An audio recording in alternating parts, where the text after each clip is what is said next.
Simon అది నేనే చేయాలని ఆశ. అంత చాలా స్టైలిష్గా ఉండాలి, ఫెంటాస్టిక్ క్యారెక్టర్. ఎలాగైనా ఆయన వచ్చి తీసుకొచ్చేస్తాను. ఎవరు? నాగార్జున. షాక్, నాగార్జున గారు.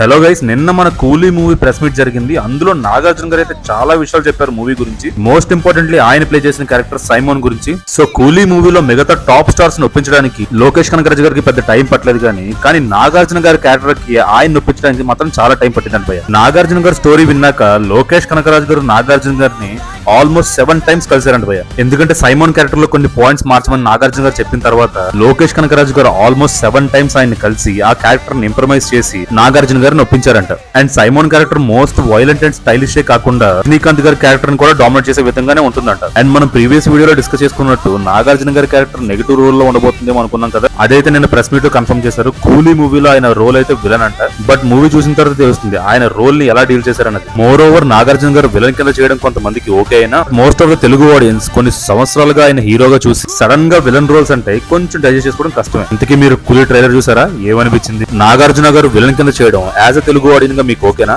కింద కామెంట్స్ లో చెప్పండి. అండ్ అలాగే వెళ్తూ సబ్స్క్రైబ్ చేసుకోవడం అయితే మాత్రం మర్చిపోకండి.